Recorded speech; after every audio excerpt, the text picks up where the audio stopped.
নমস্কার বন্ধুরা, কেমন আছেন সবাই? আশা করি ভালো আছেন। একটা গল্প করছি, শুনতে থাকুন, নিশ্চয়ই ভালো লাগবে। তো আমরা সবাই কম বেশি জানি যে মহাভারতের যুদ্ধ হয়েছিল 18 দিনের। তো 18 দিনের যুদ্ধের শেষে পাণ্ডবরা জয়লাভ করে।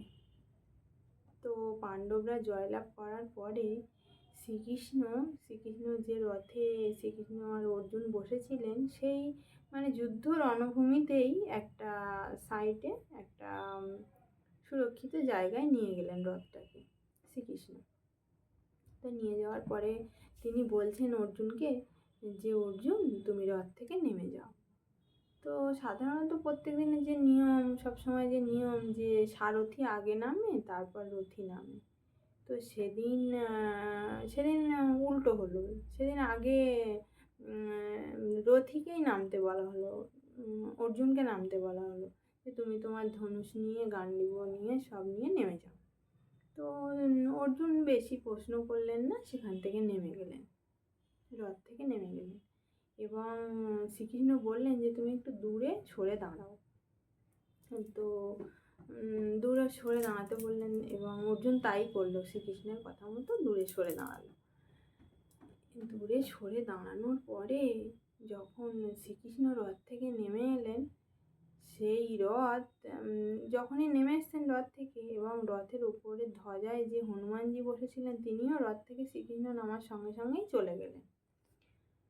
এবং রথটা প্রচণ্ড আওয়াজ করে পুড়ে একবারে জ্বলে পুরো ছাই হয়ে গেল।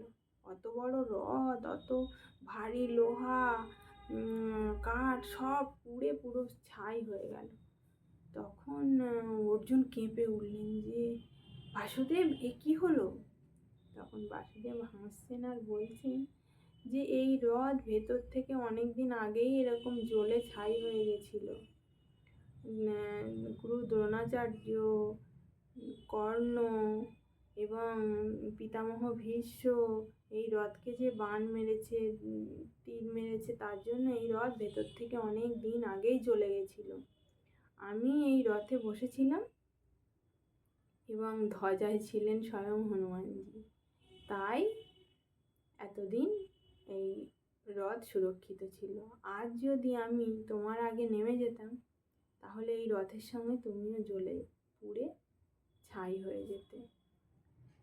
তো সেই দিন সমস্ত অহংকার অর্জুনের চূর্ণ হয়ে যায় এবং অর্জুন শ্রীকৃষ্ণের পায়ের কাছে হাত জোড় করে বসে এবং বলে যে বাসুদেব, আজ আমরা যে যুদ্ধে জয়লাভ করেছি, সে আমাদের কারণে নয়, আপনার কারণেই জয়লাভ হয়েছে।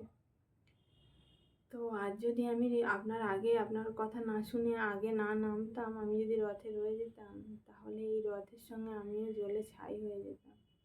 তাই সদা সর্বদা বলা হয় যে বাসুদেব, শ্রীকৃষ্ণ যা করেন মানুষের মঙ্গলের জন্য করেন। নমস্কার। পাশে থাকবো।